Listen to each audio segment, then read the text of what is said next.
Hey everybody, this is Jay Chirana, and you may know me from the Space Monkeys series, but today we're in the wine cellar with Scytale.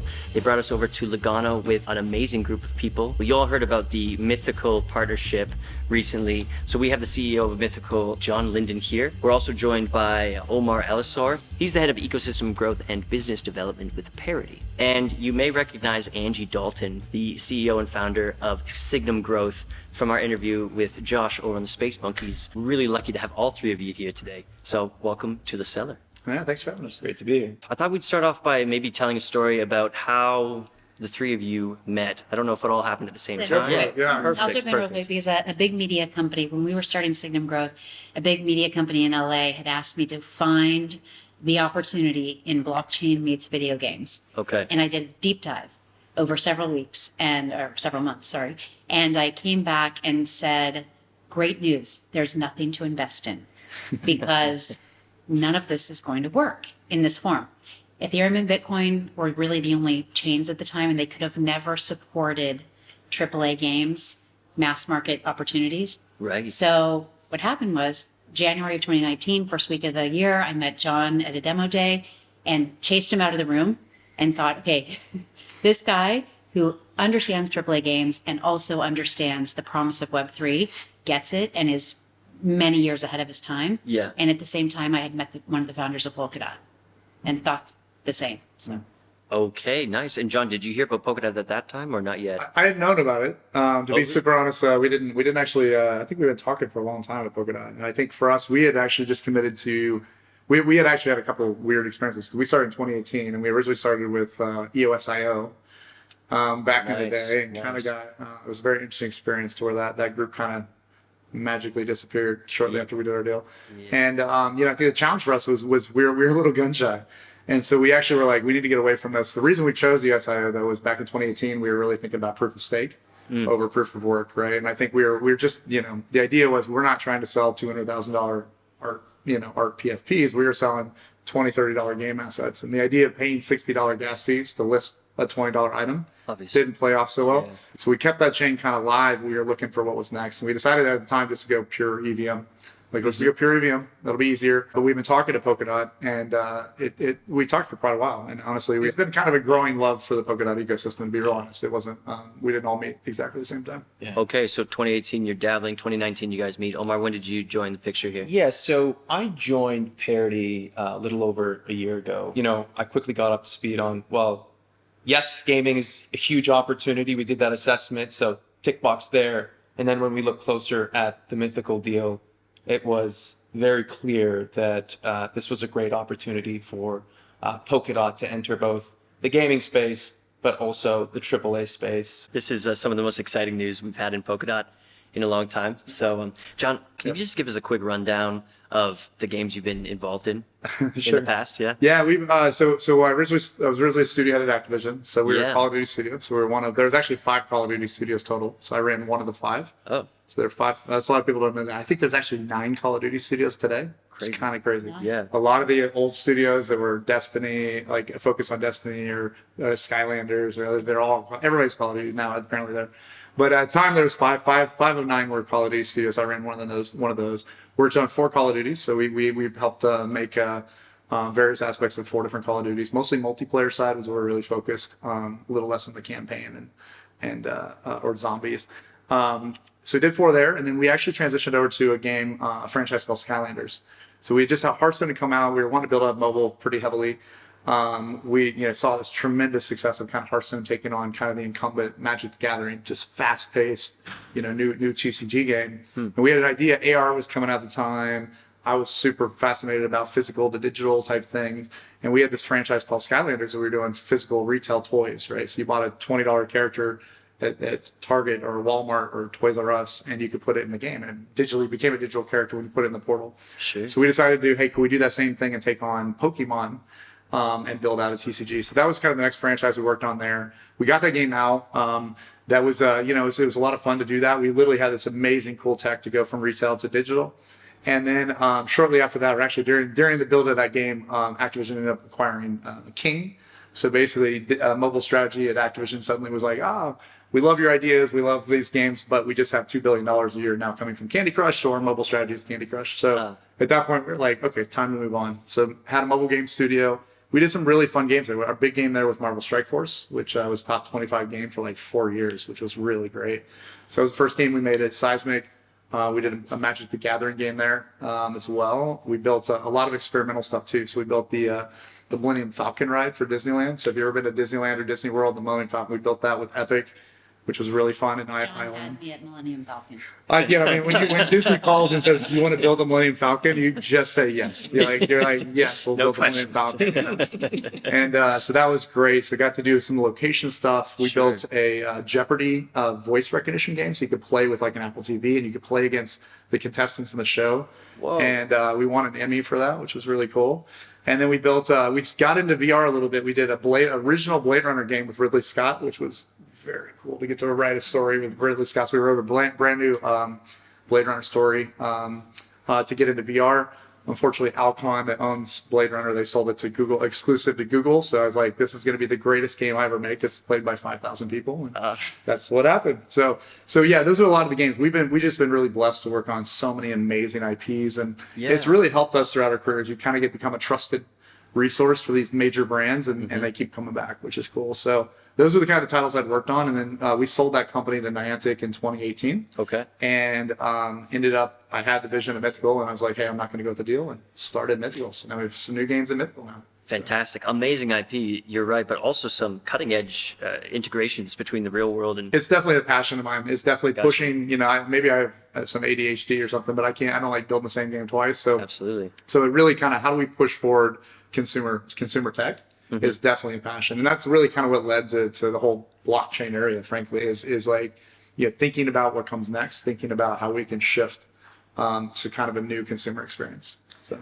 Okay, and part of that is bringing consumers to blockchain, right? So, I mean, you're talking about Call of Duty there. How many players does Call of Duty have? 50 million a year, usually on console PC, 500 million on mobile. Okay, yeah, that's wild. And then with this NFL game, what did you say you guys did in a week? Are you at 500,000? 500,000 first week, I think, is kind of where we're at right now. So it's doing well. Yeah, we're really excited. We haven't really spent much on marketing yet. Our goal is we got a couple things to refine.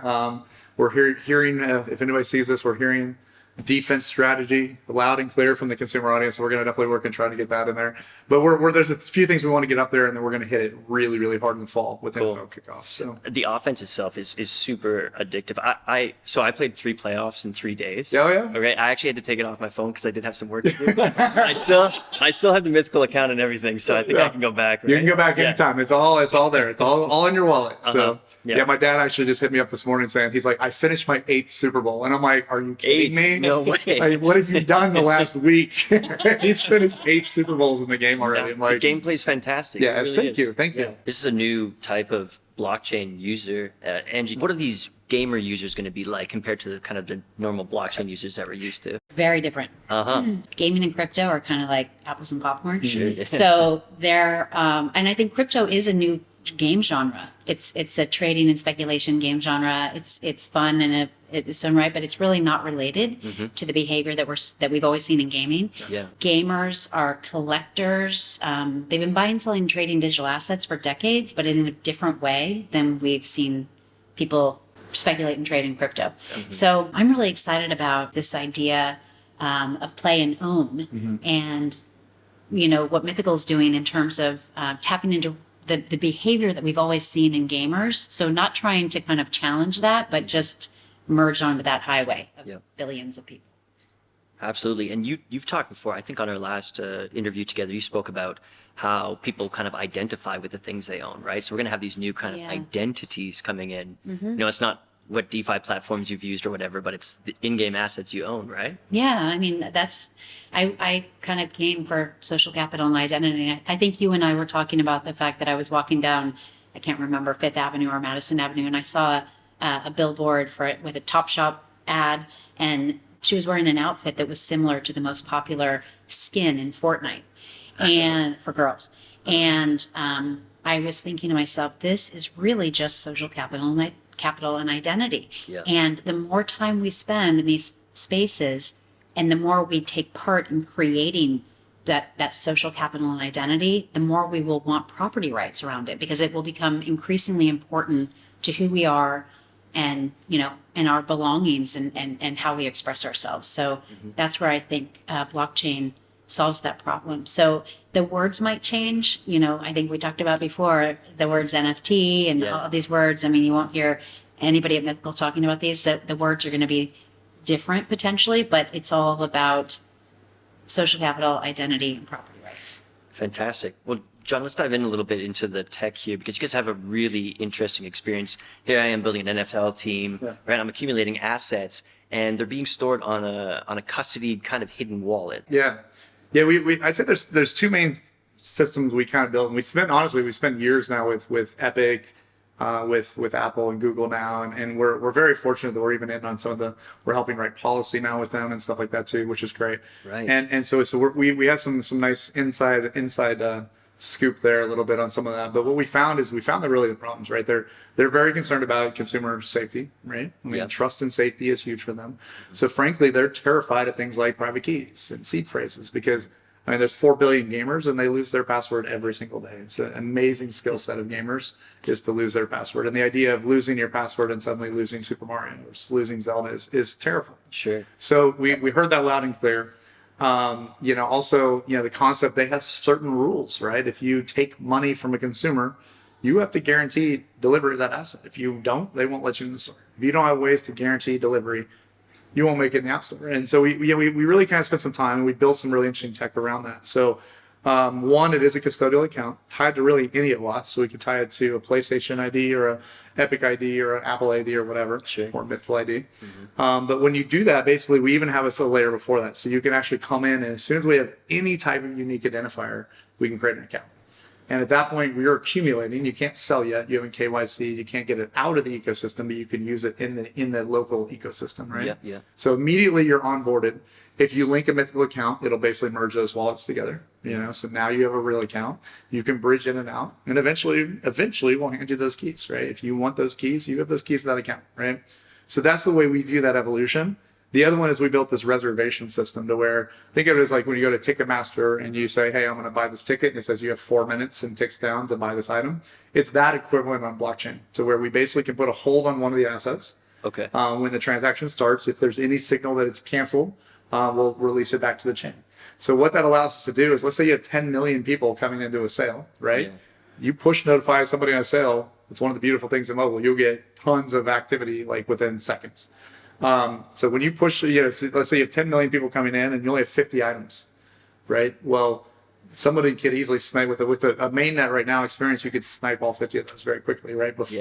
While they're trying to put in their face recognition on their payment, right? Sure. So what we can do is we can basically hold those temporarily. We can set the time. It could be 50 milliseconds. It could be 50 minutes. It could be 50 days, whatever we want to set that to. And that allows us to guarantee delivery of that digital asset to an Apple or Google or Epic or Xbox player. So we kind of adhere to all their rules while maintaining them. It's all written on chain, right? So so the off-chain economy is mirrored on chain, or eventually it's held on chain. Okay. And then if it completes, it's recorded on chain. If it's not, it's basically released and somebody else can grab it. So And you guys aren't on Polkadot yet, right? We're not yet. We're working hard towards that. So what's happening what chain are you guys using right now? Right now it's just I think it's a Hyperledger EVM chain. Right? Okay. It's an EVM pure. We run the whole thing right now. But you guys validate the whole network. Right now we do. Yeah. Gotcha. Yeah. Okay. And you guys, so you said you were on EOS and you were exploring EVM chains for a while. You guys were looking at Polygon, or? We've talked to a lot of them. So I'd say we talked to almost everybody at this point. And there's some great tech being built. Yeah. We found after kind of evaluating everybody, we really like the Polkadot ecosystem. Right. It's some really great, and honestly, the more I spend time in the ecosystem, the more I'm loving the choice. So. Okay, sticking with the assets here, do you see, because Polkadot's all about this interoperability. Yes, right? Yes, definitely. So do you see those assets entering other games in the ecosystem or other economies in the ecosystem? Without question. I think there's a couple different pieces, right? So one, we started the Mythos Foundation. And we helped get it off the ground. So we're a participating member of the foundation. We wanted to help get that off the ground. And we put some, resources just to help kind of start this thing. But the idea behind Mythos was not a mythical foundation. It's always been an industry foundation, right? Yeah. Because we've been talking to so many other Web 2 companies in particular, but also esports companies and metaverse companies and all that. And I think we all found common problems, right? And we were like, let's help get this foundation off the ground. Let's let it run through a DAO, so it's truly decentralized, and let's have every member be able to be a part of this and help kind of move decisions through the DAO, but also let every gamer be part of this too, right? So if you're holding any of the Mythos tokens, you have a voice in this experience, right? So good. So we really love the idea of where we're going with that. And so one of the things we're learning now is that more and more. So every member has tokens of this thing that are they're granted from this. So what we're seeing is that a lot of people, some people are like, cool, we like what Mythical's built, we'll just jump onto your chain. We're now starting to see big Web 2 companies that are like, we want that, but with our own kind of pieces. So can we take what you guys have and can we build it with you guys, kind of side by side? And so we haven't announced any yet, but that's where it started getting really interesting with the parachain stuff, right? It's like, well, we can have our chain, which our chain will probably be 90% of, Mythos activity right now. And in fact, it's hitting Crypto Slam, I think, today. So all that, you'll see the Mythos chain on Crypto Slam now. It is mostly Mythical right now, but you will see some other partners now. I think that'll start building their own tech, and we're kind of nicknaming this the Mythos Super Chain right now. Okay, so this is what I wanted to clear up here, because in the Parity announcement, it kind of we dropped the hint of a Mythos Super Chain, right? right. Just a subtle little hint. The lingo I know is like a nested relay. Is that kind of like what we're talking about here, Omar? It's not. Okay, So this is a whole different architecture and something that's uniquely possible on Polkadot, and it is essentially it would consist of a number of chains that connect directly into the Polkadot relay chain. Okay. But given the customizability of Polkadot, it would all be surrounding from a governance perspective and from a tokenomics perspective. They would have the ability to all leverage the Mythos token and to leverage services from the Mythical chain and pay for it with the Mythical token or the Mythos token, right? So these are all services that John's team as a platform have put together, and that really enables John and the Mythical team to kind of develop their own ecosystem. Amazing. Not only for dApps to build on top of the Mythical chain, but for some of the big players who are part of the Mythos Foundation who want and have the need to have their own chains, have their own chain, plug into the relay chain, use XCM for interoperability, and to gain all the benefits. That is, and have the power of the DAO, very unique. Have the power of the DAO on the back of exactly the governance. So that is some really cool stuff that we're really excited about working with John to make happen. So there's a bunch of pair threads kind of making this mythical para rope or something like that. Right? Yeah. Now we're exactly. Now we're good. Yeah. All right. That's for the nerds. Nice. Parity, are you guys helping deliver this tech? Like, what's kind of the arrangement here? Because if this has never been done before, it's probably going to take some focus, right? Yeah, absolutely. So, a core part of the partnership, again, everyone's bringing to the table their expertise and their capability. From that perspective, Parity has, a substantial delivery services team, which has expertise developing this stuff on the back end. So we're certainly helping to support the Mythical team build that out. And migrate over from the private Ethereum instance over to Polkadot. Yep. So we'll be helping out with there and working very closely with their technical team. Okay, so what's shaping up here with this Mythical super chain? Mythos super chain. I'm sorry, this Mythos super chain. Excuse me. What's shaping up here with this Mythos super chain? How is this fitting into the vision that you've had with Signum growth for the last several years? How does that shape up to what you've been dreaming of? So I've always thought of gaming as the Trojan horse to the metaverse, because I feel that all of the behavior that happens in games is kind of the first hint of what we're going to be seeing in the metaverse. And so I also know that game companies, generally speaking, are very risk averse, and as you said in the panel, kind of followers. And so I think once we start to see a leader like Mythos Foundation kind of bring in some of these other players in the gaming world and show them that, come on in, the water's fine. And also, by the way, with Polkadot underlying this, security, scalability, decentralization, a lot of these things are completely taken care of, and you don't need to worry about that. You just need to focus on, one, what you're really good at is making games. Two, the fact that John and Mythical have already solved a lot of the gaming specific issues. And then three, the fact that underlying all of this happening in the background is best in class tech and Polkadot. Beautiful. John, before we wrap up here, you Yep. said something awesome on stage. You're talking about Steam, and you said we don't want to have 1,000 failed economies, right? We want to kind of give the tools to game creators to really make games that people enjoy and will play for. Yeah. So what does that look like? How does that intersect with the Mythos Foundation and this kind of governance aspect you're laying on top of this whole? I think a couple things. One, I'd say, yeah, we're looking at Mythical, mostly games that can have 10 to 15 million players in the economy, but also as equally important, have longevity. Right? Sure. Yeah. And I, like I said, even we have first game Blancos is out. We've learned a lot from there. We're trying to retool some of that and make sure we can keep that economy around for years and years, right? And I think that's one thing we're working on now. We want to bring that into this new tech as well. So we're constantly learning and applying that, but that's kind of the size we're looking at. I think those are the economies that frankly are going to provide a lot of value to players as well, right? If you're just in it for a 2-week game, like no one's going to care, right? There's not that. It's really about longevity and value growth over time. So we think that's really exciting. I'd say most of the companies that have joined Mythos already, if you look at the list, they have longevity. They think about the same things we think about. And so we love that. We love kind of bringing that together. But I also think what's really exciting is there's a lot of groups now thinking about what comes next, right? And I'd say you're seeing a lot of open minds from APAC, gaming companies in APAC region, predominantly kind of Japan and Korea. We're starting to see them now in the US. We're starting to see the bigger groups that are inquiring about Mythos, which is exciting. So I think what we're trying to do is really have kind of a leading game Web3 foundation that not only can innovate, but share that innovation across everybody. We have another streaming tech as an example, and we want to figure out how do we get some of that streaming tech so we can all start working together around streaming around these Web3 economies, right? So that's kind of the next phase. And we think having that foundation out there that's truly run by a DAO is the perfect opportunity for the entire industry to kind of rally behind and contribute to. When you say streaming, you mean some content generation avenues? We acquired a company called Polystream in 2021, and we've been working a lot with mostly Mythos partners right now. Some of these partners in there already around how do we bring that out? What does that do? How do we basically have the idea of instant streamed games?